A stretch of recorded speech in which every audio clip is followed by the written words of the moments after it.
Hello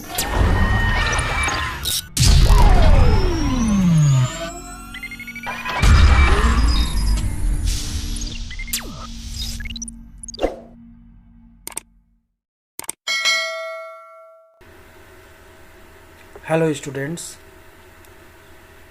आज आप लोगों के बीच में एक नए टॉपिक के साथ आया हूं जिसका नाम है राष्ट्रसंघ की असफलता, कि लीग ऑफ नेशंस जो है वो कैसे फेल हो गया। ठीक है, तो अभी तक अगर आपने मेरे चैनल को सब्सक्राइब नहीं किया, सब्सक्राइब करो, वीडियोस को लाइक करो, कमेंट ज़रूर करो तुम किस कॉलेज से देख रहे हो, किस सिटी से देख रहे हो, और शेयर ज़रूर करो अपने दोस्तों के बीच। चलिए, आज हम लोग राष्ट्रसंघ फेल क्यों हुआ, असफल क्यों हुआ, इसके बारे में आज हम लोग देखेंगे, आज बात करेंगे। तो जैसा कि हम लोग जानते हैं कि लीग ऑफ नेशंस यानी कि राष्ट्रसंघ एक इंटर गवर्नमेंटल ऑर्गेनाइजेशन, ठीक है, एक इंटर गवर्नमेंटल ऑर्गेनाइजेशन है। इसको जानने से पहले हम लोग कुछ बातों को समझने की कोशिश करेंगे, जिसमें पहला हम लोग समझेंगे first world war. First world war. अब अगर फर्स्ट वर्ल्ड वार की बात करें तो इससे पहले का अप्रोच क्या था? कोलोनियलिज्म। ठीक है, जैसा कि हम लोग जानते हैं कि उपनिवेशवाद का काल था। सारी कंट्रीज़ जो है वो छोटे छोटे जो अनडेवलप्ड या अंडर डेवलप्ड कंट्रीज़ थे उन्हें अपना उपनिवेश बना रहे थे। इसमें यूरोप के अधिकांश कंट्री जो थे वो इसमें आ गए थे और सबके बीच फाइट चलता था कि हम इस कंट्रीज़ को कॉलोनी बनाएंगे, इस कंट्री को बनाएंगे, इस कंट्री को बनाएंगे, इस कंट्री को बनाएंगे। ठीक है, लेकिन जब जर्मनी क्या कहते हैं, कॉलोनियलिज्म करने आया, उपनिवेश बनाने आया, इस होड़ में ये कंट्री आई, तो आपका फर्स्ट वर्ल्ड वार हो गया ड्यू टू जर्मनी। ठीक है, जर्मनी जब उपनिवेश बनाने आया, जब उपनिवेशवाद की होड़ में आया, तो आपका प्रथम विश्व युद्ध हो गया, जो कि आपका स्टार्ट हुआ था 28 जुलाई 1914 टू 11 नवंबर 1918। ठीक है, ये डेट और मंथ के साथ याद रखिएगा, बहुत सारे कम्पिटिटिव एग्ज़ाम्स में पूछता है। ठीक है, तो यहाँ तक समझ में आया कि फर्स्ट वर्ल्ड वार क्यों हुआ। जर्मनी जब कॉलोनी बनाने की होड़ में आया तो आपका प्रथम विश्व युद्ध हो गया, और प्रथम विश्व युद्ध के बाद आपका जर्मनी के तरफ जो राष्ट्र थे वो लोग हार गए। जैसे जर्मनी था, ओटोमैन अम्पायर था, ठीक है, ये सब जो थे कंट्रीज़, ये सब जो थे वो हार गए। और हारने के बाद इन्होंने एक वर्साई की संधि, पिछले जो मैंने इंटरनेशनल लॉ का क्लास किया था उसमें मैंने बताया था वर्साई की संधि के बारे में। ठीक है, वर्साई की संधि, ठीक है, वर्साई की संधि, जिसमें कि आपका प्रथम विश्व युद्ध में पराजित होने के बाद जर्मनी को वर्साई की संधि पर साइन करना पड़ा था आपका 28 जून 1919 को। और यही जो वर्साई की संधि थी, यही जो है वो राष्ट्र संघ का नींव का पहला अंश, जो बोलते हैं ना पहला अंश, वो आपका था वर्साई की संधि। ठीक है, यह आपका राष्ट्र संघ के नींव का पहला अंश था कि विश्व युद्ध पहला हुआ है। अब इन फ्यूचर किसी तरीके का विश्व युद्ध ना हो, ठीक है, किसी तरीके का वार नहीं हो, क्योंकि वार में बहुत नुकसान होता है, जन धन सबकी हानि होती है। तो फिर से कोई और विश्व युद्ध ना हो, इसलिए आपका एक इंटर गवर्नमेंटल ऑर्गेनाइजेशन बनाया गया जिसको राष्ट्र संघ का नाम दिया गया। ठीक है, राष्ट्र संघ का नाम दिया गया। इतना तक सबको समझ में आया? राष्ट्र संघ का नाम दिया गया। अब हम लोग आगे बढ़ते हैं, और जो बच्चे नोट्स लिखते हैं वो नोट्स ज़रूर लिखा कीजिए। एक बार नोट्स लिखिए, 4 बार वीडियो सुनिए, सारा दिमाग में पॉइंट्स रहेगा। किसी तरीके का कोई चीज़ आपको एग्ज़ाम में एक्स्ट्रा प्रिपरेशन की ज़रूरत नहीं पड़ेगी। ठीक है, इंट्रोडक्शन, भूमिका की बात करें, मैं बोलते जाता हूँ क्योंकि कुछ वर्ड मिस्टेक्स रहते हैं, तो आप लोग लिखने में कोई दिक्कत ना हो। प्रथम विश्व युद्ध के बाद विश्व में शांति की स्थापना के लिए राष्ट्र संघ का निर्माण किया गया, लेकिन आगे चलकर यह संस्था शक्तिहीन साबित हुई। राष्ट्र संघ की असफलता पर 3 प्रकार की विचारधाराएं प्रचलित है।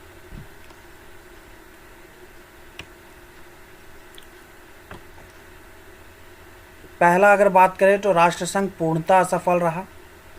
द्वितीय विश्व युद्ध का होना, संयुक्त राष्ट्र संघ का निर्माण और मंचूरियन संकट राष्ट्र संघ की पूर्ण असफलता का द्योतक है। ठीक है, पहला आपका विचारधारा।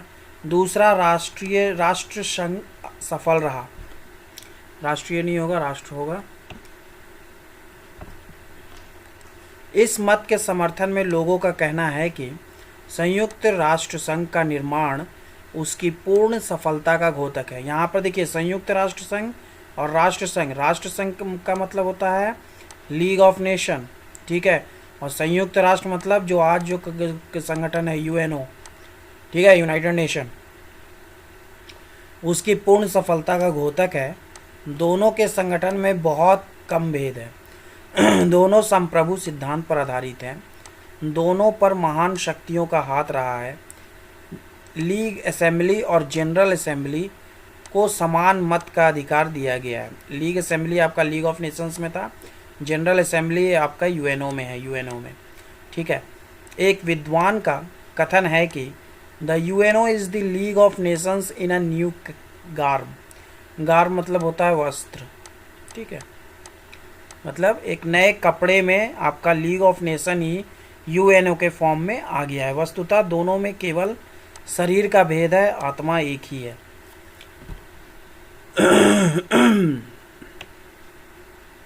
थर्ड पॉइंट है, राष्ट्र संघ आंशिक रूप से सफल और आंशिक रूप से असफल रहा है।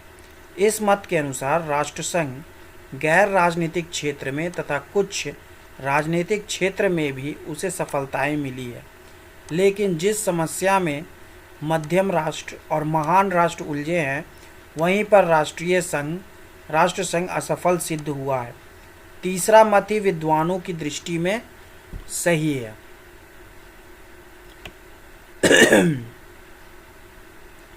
अब हम लोग राष्ट्र संघ की असफलता के कारण देखेंगे कि आपका राष्ट्र संघ की असफलता के क्या क्या कारण, main causes of the failure of the league of Nations. सारे पॉइंट्स को दिमाग में रखिएगा और बढ़िया से एग्जामिनेशंस में पॉइंट्स लिखिएगा। ठीक है, 2 से 3 बार वीडियो सुनना, आराम से हो जाएगा। और शेयर ज़्यादा से ज़्यादा करो, आप लोग सपोर्ट नहीं कर रहे हो मेरे को। राष्ट्र संघ की असफलता के निम्नलिखित कारण विशेष रूप से उल्लेखनीय है। पहला आपका है वर्साय संधि से संबंधित होना। ठीक है, वर्साय संधि बहुत सारे एग्जाम्स में, कम्पिटिटिव एग्जाम में पूछा जाता है। तो इसका आपका 28 जून 1919 और इसके तहत जर्मनी को जो है सो पराजित के तौर पर सिग्नेचर किया गया और उस पर बहुत सारे प्रतिबंध लगाए गए, सैंक्शंस लगाए गए। जैसे अभी जो है सो रशिया पर पूरी कंट्री जो है सो सैंक्शंस लगाई हुई है, उस तरीके का। राष्ट्र संघ की असफलता का सबसे बड़ा कारण यह था कि उसका जन्म एक ऐसे संधि से के द्वारा हुआ जो अधिकांश राष्ट्रों के लिए घृणा का पात्र था।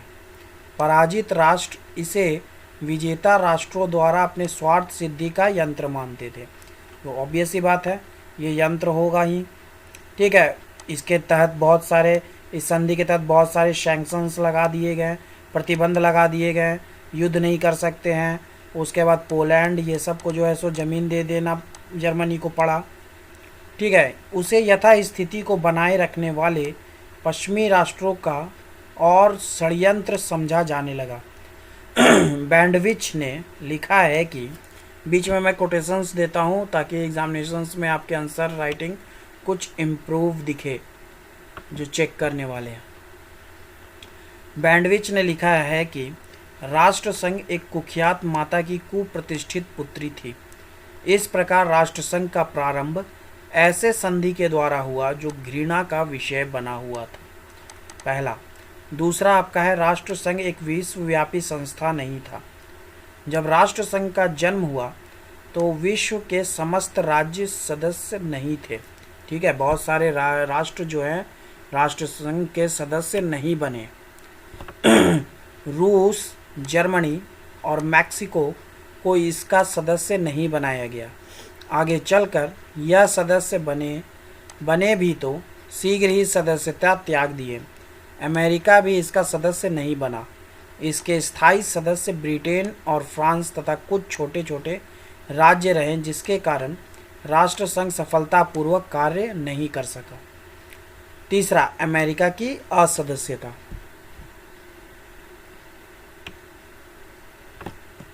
प्रथम विश्व युद्ध के बाद अमेरिका के राष्ट्रपति विल्सन ने राष्ट्रसंघ की स्थापना में सक्रिय भाग लिया, लेकिन सीनेट से अनुमोदन नहीं मिलने के कारण अमेरिका राष्ट्रसंघ का सदस्य नहीं हो सका। ठीक है, जैसा कि आप लोगों को पता है कि वहाँ पर जो है सो अमेरिका में सीनेट से अनुमोदन लेना पड़ता है, तब जा कर के आप किसी भी ये में संगठन में शामिल हो सकते हैं या निकल सकते हैं। सीनेट की मंजूरी चाहिए। अभी मैं पेपर 16 जो है, बहुत सारे बच्चों का डिमांड है बताने का, तो पेपर 16 का मैं अमेरिकन सीनेट अभी करवाऊंगा, जिसका बहुत बड़ा प्रभाव राष्ट्रीय संघ की सफलता पर पड़ा। दूसरे राष्ट्र भी अमेरिका का उदाहरण देकर राष्ट्रसंघ छोड़ने की धमकी दिया करते थे। अमेरिका के राष्ट्रसंघ के सदस्य नहीं होने से फ्रांस को हमेशा जर्मनी का आक्रमण का भय बना रहा। जापान और इटली ने मंचूरिया और अबसीनिया पर आक्रमण किया, लेकिन राष्ट्रसंघ कोई कार्यवाही नहीं कर सका। ठीक है, फोर्थ पॉइंट है आपका, राष्ट्रसंघ के सिद्धांतों में अविश्वास।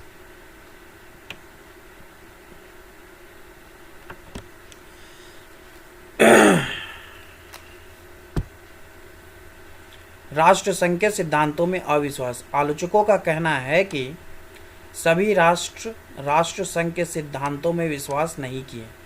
सबों ने सामूहिक सुरक्षा के सिद्धांत के आधार पर सदस्य राज्यों की राजनीतिक स्वतंत्रता और प्रादेशिक अखंडता को बनाए रखने पर विश्वास किया, इस पर हस्ताक्षर किया, लेकिन आगे चलकर लोकार्नो पैक्ट के द्वारा इसका उल्लंघन किया गया। ठीक है, लोकार्नो पैक्ट के अंतर्गत सामूहिक सुरक्षा के स्थान पर प्रादेशिक सुरक्षा को माना गया। हिटलर और मुसोलिनी के कुकर्मों पर भी रोक नहीं लगाई गई। ठीक है, जैसा कि आप लोग जानते हैं कि ये मेनली जो आपका लीग ऑफ नेशंस बनाया गया था, ये इसीलिए बनाया गया था ताकि जो है सो फिर से दुनिया में एक विश्व युद्ध ना हो। लेकिन हिटलर और मुसोलिनी जो है ये सब बर्दाश्त नहीं कर पाए। ठीक है, एक पॉइंट बहुत सारे यूपीएससी में पूछे जाते हैं, लोकार्नो पैक्ट क्या है। ठीक है, लोकार्नो पैक्ट, तो लोकार्नो पैक्ट को एक समझ लीजिए कि लोकार्नो जो है वो आपका एक जगह है जो कि आपका स्विट्ज़रलैंड में। ठीक है, स्विट्ज़रलैंड में लोकार्नो एक जगह है। यहाँ पर एक संधि हुई है जिसको लोकार्नो पैक्ट के नाम से जाना जाता है, जो कि आपका 1925 में हुई है। ठीक है, 1925 में हुई है। इस पैक्ट के तहत जो है वो जर्मनी को राष्ट्रसंघ की सदस्यता दी गई। ठीक है, इस संधि के तहत जर्मनी को राष्ट्रसंघ की सदस्यता दी गई थी, परंतु जर्मनी से सहयोग की अपेक्षा कोई नहीं किया। ठीक है, जर्मनी से सहयोग की अपेक्षा कोई नहीं किया, क्योंकि जैसा कि हम लोग जानते हैं कि राष्ट्रसंघ जो है वो वही वर्साय की संधि वर्साय की संधि से ही आपका जन्मा है। ठीक है, उसी का एक अभिन्न अंग है, वर्साय की संधि से का ही ये एक अभिन्न अंग है राष्ट्र संघ। तो इसलिए क्या कहते हैं, और बस बाकी राष्ट्र जो थे इसको घृणा का क्षेत्र से देखते थे, क्योंकि जर्मनी, ओटोमन एम्पायर ये सब हार गए थे। तो जो जो बड़े बड़े राष्ट्र थे वो लोग, इन लोग सोचते थे कि वो लोग जो है सो इन पर अत्याचार किए, उन पर शोषण किए। ठीक है, और वर्साय की संधि के तहत जो है वो आपका लीग ऑफ नेशंस का गठन किया गया, और लोकार्नो पैक्ट के तहत जो है वो जर्मनी को राष्ट्र संघ का सदस्य बनाया गया था। ठीक है, और ऑब्वियस सी बात है, जर्मनी जो है सो जर्मनी सबको पराजित होकर के वर्साय की संधि पर साइन करना पड़ा था, और इसी का सब्स्टिट्यूट आपका लीग ऑफ नेशंस बना। तो ऑन डैट केस ये लोग जो है सो इसको घृणा की ही नज़र से देखते थे, तो इसलिए कॉपरेट करना लीग ऑफ नेशंस के साथ ये स्वाभाविक बात है कि वो नहीं हो पाएगा। ठीक है, आई होप समझ में आया हो। बहुत आसान भाषा में मैंने समझाने का कोशिश किया है। विभिन्न राष्ट्रों के विभिन्न दृष्टिकोण। नेक्स्ट पॉइंट, सभी राष्ट्रों का अपना दृष्टिकोण था और वे विभिन्न दृष्टिकोणों से राष्ट्रसंघ को देखते थे। जैसे फ्रांस इसको जर्मनी से अपनी सुरक्षा का एक साधन मानता था। ठीक है, सब के सब जो है वो राष्ट्रसंघ को एक प्रादेशिक सुरक्षा के तहत देख रहे थे। ठीक है, प्रादेशिक सुरक्षा के तहत देख रहे थे। ठीक है, सामूहिक सुरक्षा के स्थान पर प्रादेशिक सुरक्षा को माना गया। ठीक है, मतलब सबका सुरक्षा नहीं, बस अपना सुरक्षा, अपने प्रदेश की सुरक्षा चाहिए। ठीक है, ब्रिटेन अपने साम्राज्य की रक्षा करना चाहता था, इसलिए मंचूरिया पर जापान जब आक्रमण किया तो इंग्लैंड कोई अभिरुचि नहीं लिया।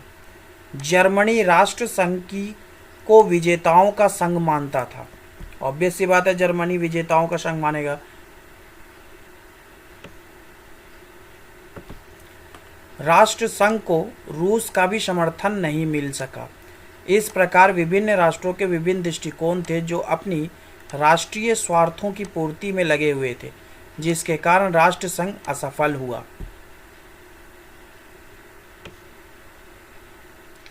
नेक्स्ट, अधिनायकवाद का उदय। अधिनायकवाद किसको बोलते हैं? अधिनायकवाद ये जो टर्म है ये किसको बोलते हैं? ठीक है, तो अधिनायकवाद को दो लाइन में आप लोग इसी तरीके से याद रखिएगा कि जिसमें कोई व्यक्ति, ठीक है, जिसमें कोई व्यक्ति वहाँ पर जो नियम है, कानून है, संविधान है, उसकी अनदेखी कर दे। ठीक है, उसकी अनदेखी करते हुए डंडे के बल से शासन करता है। ठीक है, मतलब फोर्सफुल्ली शासन करता है। ठीक है, मतलब नियम कानून को सबको ताखा पर रख दिया और उसको मन कर रहा है कि आज ऐसे करे, आज वैसे करे, तो फोर्सफुल्ली जो शासन किया जाता है, नियम कानून को ताखा में रख करके, संविधान को ताखा पर रख करके, उसको बोलते हैं अधिनायकवाद।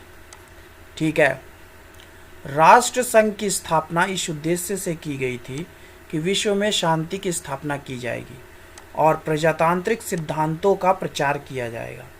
विश्व के अधिकांश राज्य प्रजातंत्र को अपनाएंगे, लेकिन लोकतंत्र के स्थान पर इटली में मुसोलिनी के नेतृत्व में फासिज्म और जर्मनी में हिटलर के नेतृत्व में नाजिज्म सिद्धांतों का उदय हुआ, जिसने अधिनायकवाद के मार्ग को प्रशस्त किया और राष्ट्र संघ को पंगु बना दिया। ठीक है, आई होप समझ में आ रहा हो। बहुत आसान भाषा में मैं नोट्स बनाता हूँ, कृपया सपोर्ट करो सारे स्टूडेंट्स। आप लोगों के सपोर्ट की बहुत ज़रूरत है मुझे, आप लोग लव एंड सपोर्ट दो, बहुत ज़रूरत है। नेक्स्ट, आपका आर्थिक मंदी। अंतर्राष्ट्रीय सहयोग का विकास संतोष के वातावरण में होता है।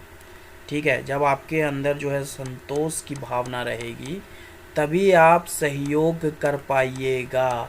अगर आपके अंदर जो है वो सहयोग नहीं रहेगा, आपके अंदर अगर संतोष नहीं रहेगा, तो आप दरिद्र विचारधारा के हो जाइएगा।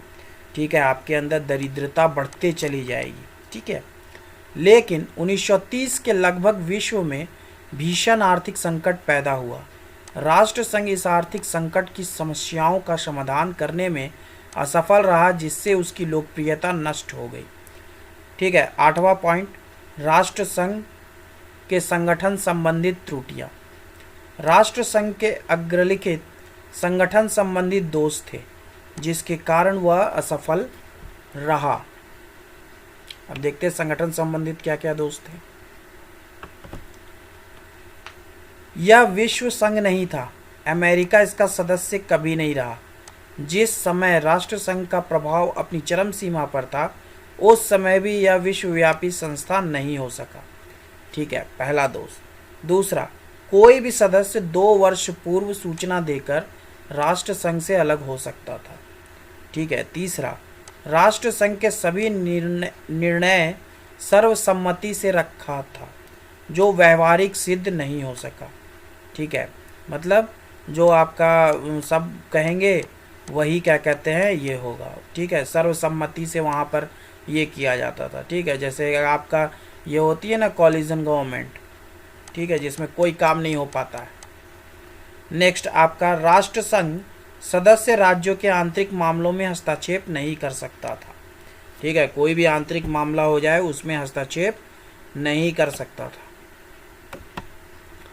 राष्ट्र संघ के पास अंतर्राष्ट्रीय सेना नहीं था।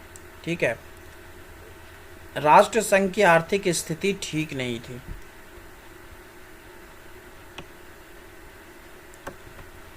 महान शक्तियों को निषेध अधिकार प्राप्त था। राष्ट्र संघ के निर्णय को मानना अनिवार्य नहीं था। ठीक है, 9वां पॉइंट है आपका, पश्चिमी राष्ट्रों की तुष्टीकरण नीति। जापान ने मंचूरिया पर आक्रमण किया, लेकिन इंग्लैंड जापान को अप्रसन्न नहीं करना चाहता था। राष्ट्र संघ ने जापान को कहा कि लूट का माल ले लो और संतुष्ट हो जाओ। ठीक है, और चीन से कहा कि अपने दुश्मनों को प्यार करो। इटली ने अबिशीनिया पर आक्रमण किया, लेकिन फ्रांस उसको अप्रसन्न नहीं करना चाहता था। अतः इसके कारण भी राष्ट्र संघ असफल रहा। डाटा को बहुत आराम से लिखना, पॉइंट्स को बहुत आराम से लिखना, पॉइंट्स जरूर बनाना। ठीक है, और कॉपी पे तो एक बार जरूर लिख लेना और 3-4 बार वीडियो सुन लेना, एकदम दिमाग में सेट रहेगा।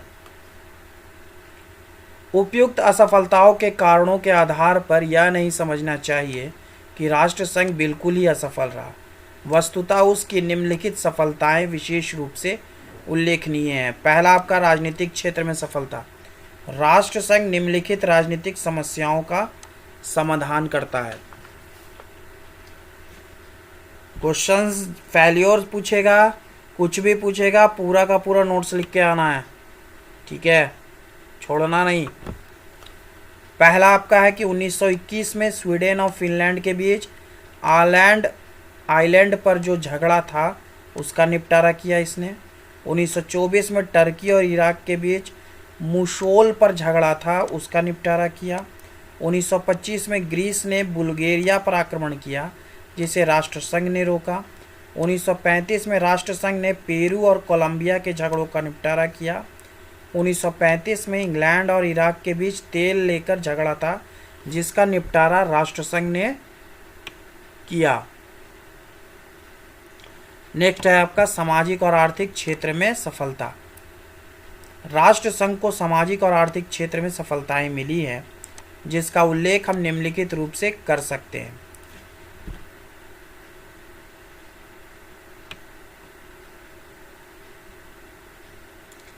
पहला देखेंगे, युद्ध बंदियों और शरणार्थियों की सहायता।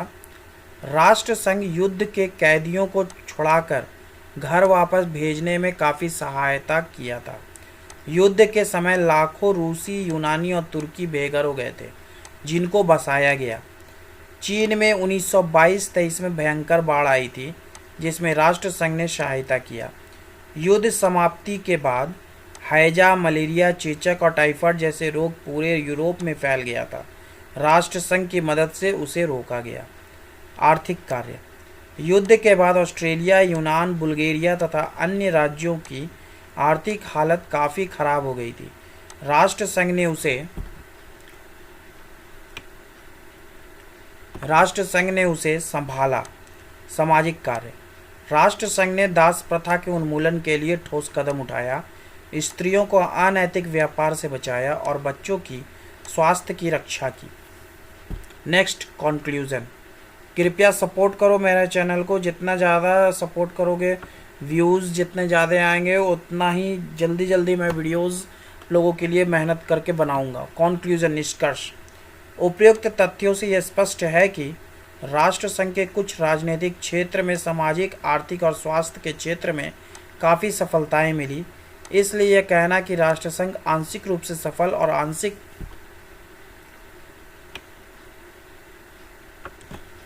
रूप से असफल रहा उपयुक्त होगा। पीबी पॉटर ने अपनी पुस्तक इंटरनेशनल ऑर्गेनाइजेशन में ठीक ही कहा है कि राष्ट्रसंघ असफल नहीं हुआ, बल्कि उसके सदस्यगण कार्य करने में असफल रहे। ठीक है, उसके शब्दों में, it was not the league of nations but the nation of league which. ठीक है, ये कोटेशंस याद हो जाएगा सबको, एग्जामिनेशंस में देना जरूर। ठीक है, इसका मतलब है को जो अगर हिंदी में लिखना चाहें कोटेशन, यहाँ यह लीग ऑफ नेशंस नहीं बल्कि लीग ऑफ नेशन था। ठीक है, इसका हिंदी मीनिंग। ठीक है, मैं राजदेव गुप्ता, अगर आप लोगों का लव सपोर्ट रहा तो मैं फिर से आपके पास दूसरी वीडियोस के साथ आऊँगा। कमेंट बॉक्स में ज़रूर कमेंट करके बताना आप कहाँ से देख रहे हो। ठीक है, thanks for watching my videos.